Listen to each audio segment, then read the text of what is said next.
voilà des intégrales avec les calculs, avec la méthode de résidus qui sont classiques. Ce sont des intégrales sous cette forme. I est égal à l'intégrale, 0 de pi, je m'excuse ici, est égal à l'intégrale de 0 à 2pi. R, cos θ, sin θ, dθ. Qu'est-ce que c'est R? Cette fonction est une fraction rationnelle de deux variables.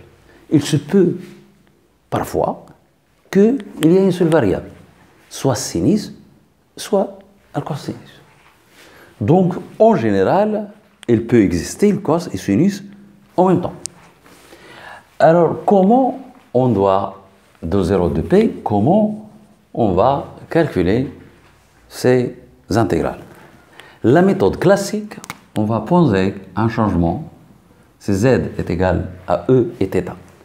Et vous voyez, lorsque θ décrit 0 de p, alors z, il va décrire le cercle unité. C'est la paramétrisation complexe de cercle unité. Donc, on sait que le cos θ, on le sait, est égal à z plus z bar sur 2 de la classe de terminale. Mais lorsque z est dans module 1, alors ça, il donne que z bar, c'est 1 sur z. C'est ça. Pourquoi? Parce que le modèle de z au carré est par définition, c'est z fois z bar. Et puisque ça est égal à 1, on obtient que z bar est égal à 1 sur z. C'est pourquoi on a éliminé z bar et on n'a trouvé que z. Donc, ça, ce sont des notions de classe de terminale. Alors, cos θ est égal à z plus 1 sur z sur 2, ici c'est θ, on le sait aussi, c'est z moins z bar sur 2i. Alors, dz, il devient d de ça, c'est la dérivée, c'est i, l'exponentielle de dθ, et ça, c'est z, donc on trouve dθ égale. Et l'intégrale devient comme ça. C'est l'intégrale de cette fraction qui est en fonction de z. Il y a une seule variable dans cette fraction rationnelle et j'intègre sur le cercle unité orienté positivement. Ça, c'est le cercle unité orienté positivement. L'orientation est positive. C'est ça l'orientation. Donc, tous les intégrales, on calcule de cette forme, se calcule de cette manière, en utilisant bien sûr le théorème de Résidus. On va voir des exemples. Alors, voilà un exemple 1.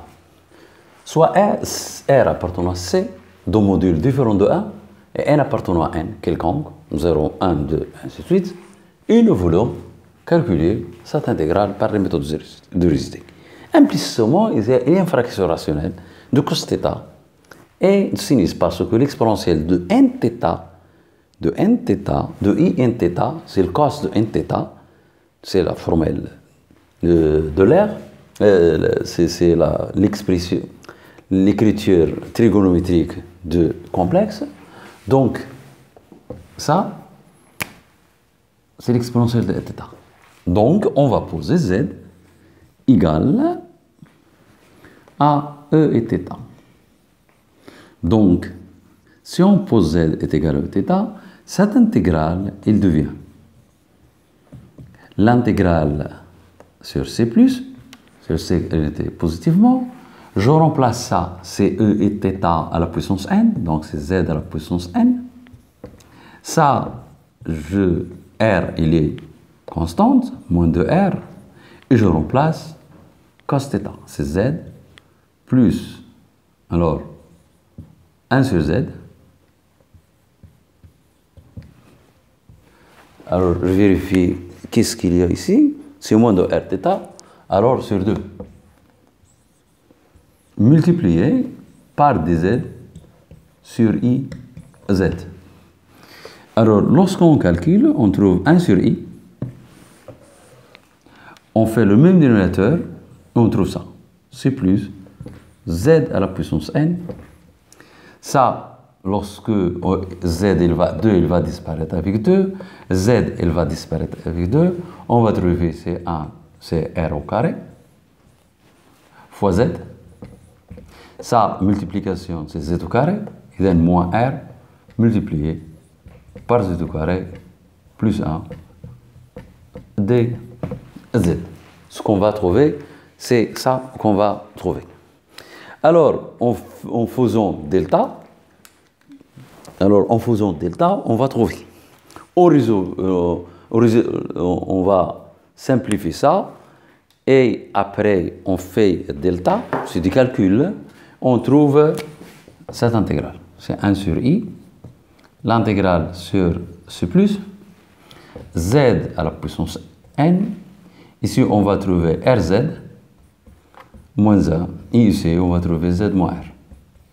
Vous pouvez faire des vérifications de calcul. C'est simple à vérifier. On a trouvé ça. Donc, qu'est-ce que on va faire pour ça? On a trouvé ça, on est arrivé ici. Donc, on va chercher les pôles de cette fonction. Les pôles de cette fonction, ce sont les racines du dénominateur. Il y a deux racines, est égal à 1, z est égal à r, et un autre racine, c'est 1 sur r. Ici, je m'excuse ici, c'est C appartenant à C étoile. Pour que je dois diviser par r. Alors, il y a deux racines, donc, puisqu'on a deux racines, et r, il devient la somme des résidus qui sont à l'intérieur de R.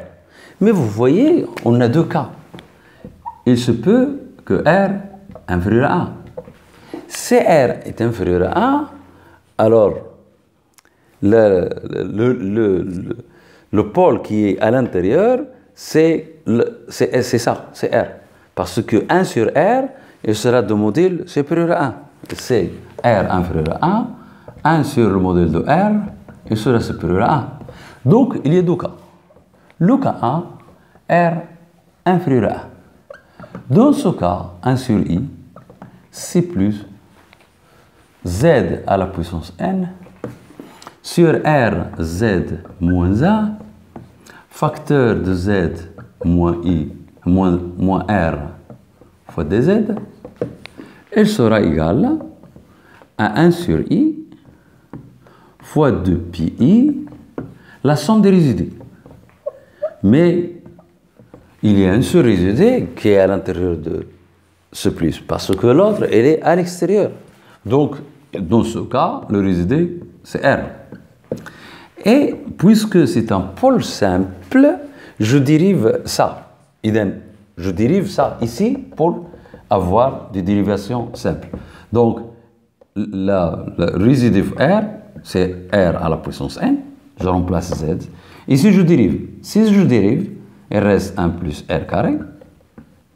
Et si je dérive ça, il reste 2Z, le dérivé par rapport à ça. 2Z, je remplace par R. C'est moins R, donc moins 2R carré. Et le résidu devient R à la puissance n, 1 moins R carré. Et donc, on va remplacer. C'est 1 sur I. I, il va disparaître avec I. Et on va trouver 2P. Alors, c'est R à la puissance n sur 1 moins R au carré. Et c'est ça l'intégrale. L'intégrale, donc résidu, on a utilisé la dérivation, c'est phi de A de R sur la dérivée de ça. Je ne fais pas la dérivée de produit, je dérive ici parce que c'est simple. Si tu calcules parce qu'il y a la somme, la dérivation est plus simple. Alors, la conclusion, dans ce cas, INR, elle sera égale à 2P, R à la puissance N sur 1 moins R au carré. Et c'est fini, dans ce cas. Il y a un autre cas. Alors, lorsque maintenant R 1 sur R, et lorsque R est supérieur à 1, alors 1 sur R en module sera inférieur à 1. Donc, le pôle qui est à l'intérieur de C+, c'est 1 sur R et ce n'est pas R. Donc, on va voir qu'est-ce qu'il va se passer. Donc, le premier cas, on a trouvé ça. Alors, le deuxième cas. Le deuxième cas, alors, le module de R est supérieur à 1. Et implicitement, 1 sur R, le module, est inférieur à 1. Alors, c'est la même chose. Un de R est égal à l'intégrale sur C+. C'est la même chose. C'est Z à la puissance N sur R, Z moins 1 fois Z moins R dz. Cette factorisation, c'est juste pour trouver des pôles, mais le calcul des dérivés, je dis ça. Donc, est égal, là, c'est 1 sur I, j'ai oublié 1 sur I, est égal donc 1 sur I fois 2pi résidus de F aux pôles qui sont intérieurs au cercle. Ça, il est à l'extérieur du cercle, je ne le considère pas, donc c'est au pôle de Z. Alors maintenant, 1 sur R ici, je calcule le pôle, c'est simple, I, il va disparaître avec I, L se laisse de pi, le résidu, donc ça, elle reste tel qu'il est, donc 1 sur R à la puissance 1, divisé, je dérive ça, c'est 1 plus R au carré, je dérive par rapport à Z, et c'est 2Z, et je remplace 2Z, c'est-à-dire moi, R multiplié par 1 sur R multiplié par 2. C'est 2Z, je remplace Z par 1 sur R. Et je fais du calcul. Il n'y a que du calcul, parce que les pôles sont simples, ça, il va être au dénominateur, et je calcule ça. Ça, c'est R, il va disparaître R, 1 moins 2, c'est moins 1, et elle va rester, maintenant, c'est R carré moins 1. Et ici, bien sûr, c'est 1. Et je remplace ici, donc je remplace le résultat ici, est égal, I, il va disparaître avec I, c'est 2P, et le résultat, c'est 1 sur R à la puissance N fois R au carré moins Z. Donc, est égal à 2P sur R à la puissance N fois R carré moins 1. Voilà des calculs. Je vais voir un autre exemple. Alors, maintenant, voyons un autre exemple. C'est le calcul de Gn est égal à l'intégrale 0 de P cos n θ. Alors, ici, on va faire la même chose. C'est est égal à 1 sur I, l'intégrale 0 de pi sur C, cercle unité orienté positivement, mais le cos de nθ, c'est Z plus 1 sur Z, le tout à la puissance 2, le tout à la puissance n fois dz sur iz. Donc la formule, I, ce n'est pas la peine de faire. I, j'ai sorti I. Alors, c'est l'intégrale sur C+, ça, c'est 2 à la puissance n. Il va être en haut, c'est 2 à la puissance moins n. Et ça, c'est z carré plus 1. Z carré plus 1. Donc, c'est 1 plus z carré. Le tout à la puissance n. Ici, il va être z à la puissance n multiplié par z à la puissance 1. Il va être z à la puissance n plus 1. Et ça, c'est 2z. C'est du calcul. Et nous voyons que cette fonction présente une singularité en 0 d'ordre n plus 1. Donc, il est d'ordre, le 0, il est d'ordre n plus 1.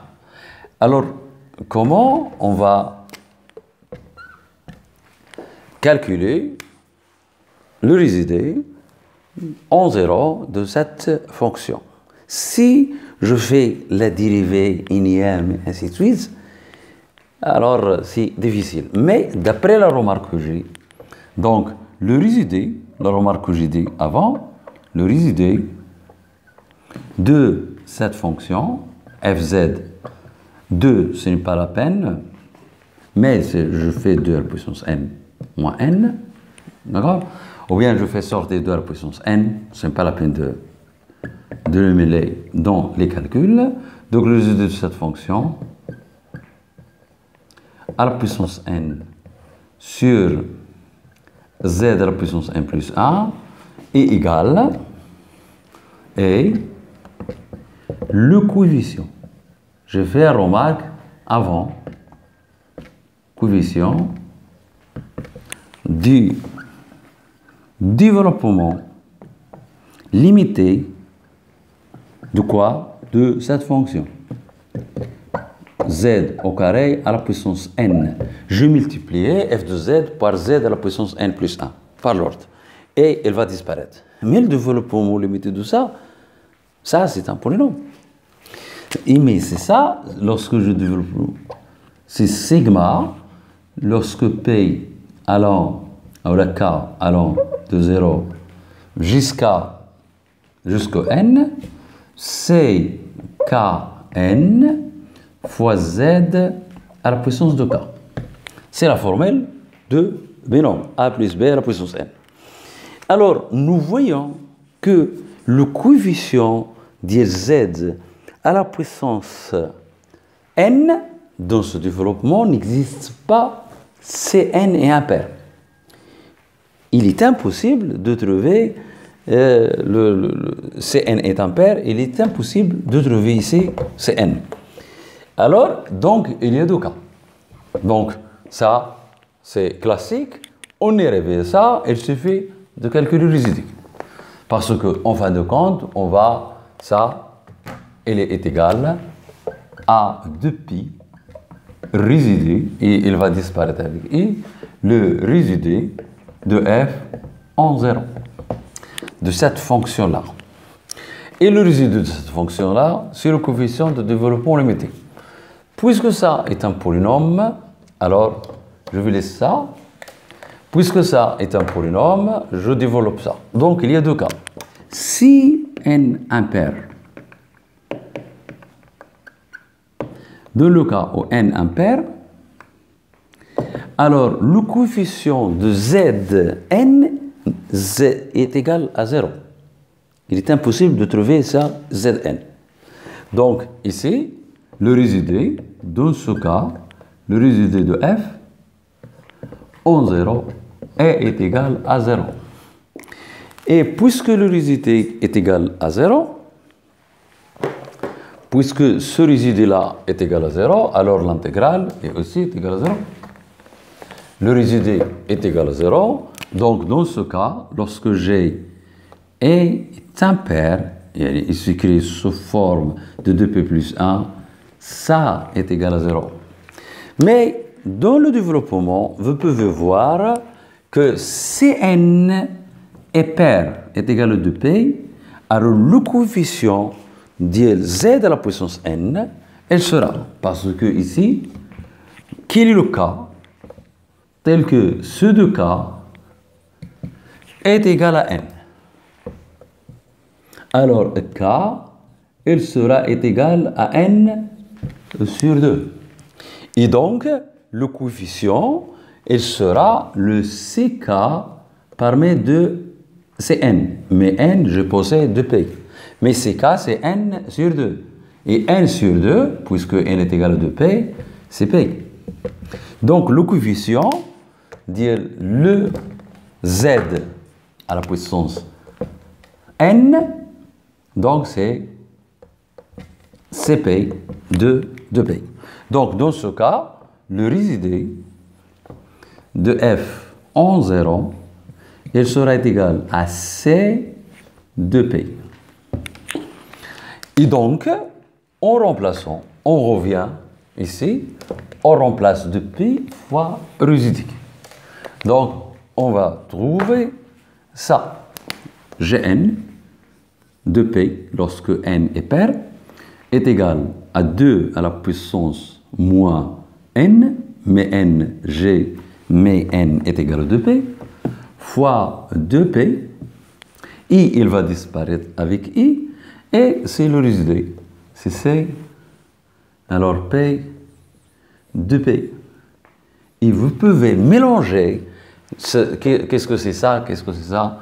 Vous trouvez 2P multiplié par 1, 3, 5, 7, et ainsi de suite, jusqu'à 2P moins 1. Et ici, vous trouvez que les paires. 2 multiplié par 4 jusqu'à 2P. Ou bien, vous le laissez tel qu'il est. Et voilà, pour cette intégrale-là. On va voir un autre exemple.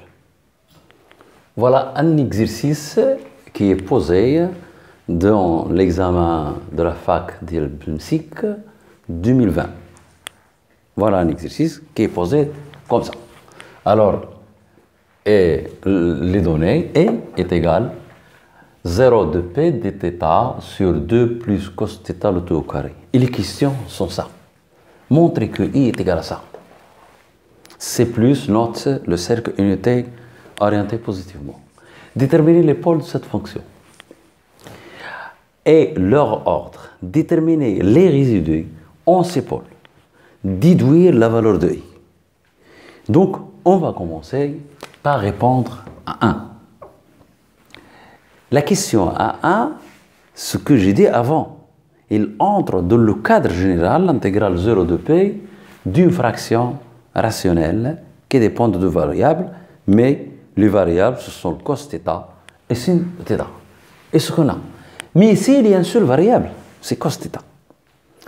Et donc, c'est la même chose. Donc, on pose, la réponse, elle se fait comme ça, on pose z est égal l'exponentielle de θ. Ce z, c'est l'exponentielle de θ. On a les choses suivantes. Alors, dz est égal à i l'exponentielle de θ fois dθ. Donc, il va donner dz sur i à z est égal à dθ. Et le cos de θ, c'est z plus 1 sur z multiplié par 1 demi. C'est-à-dire, est égal à z carré plus 1 sur 2z. D'où, donc, et il va devenir l'intégrale sur ce plus, et je remplace. C'est dθ. Donc, Rs dθ, il est ici. Donc, dθ, c'est dz sur iz. Ici, il reste 1. Et je remplace 2. Ou ici, 1 demi. Facteur de z au carré plus 1 sur z. Ici, le tout au carré. Alors, ça, le tout au carré multiplié par dz sur iz. On y arrive ici. On va faire le calcul. C'est l'intégrale sur C+. Ça, je rends au même dénominateur. 2 fois 2, 2z, c'est 4z. Donc ici, il reste 4z. 2z multiplié par 2, c'est 4z. Ici, il reste z carré plus 1.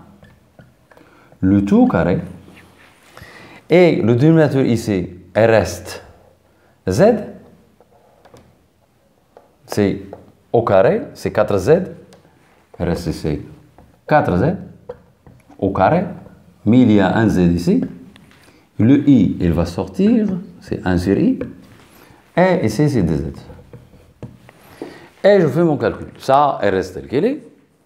Z, il va disparaître avec 1 sur z. 4, il reste tel qu'il est. Là, ce n'est pas 4, c'est pas entre parenthèses, parce que c'est 2 au carré.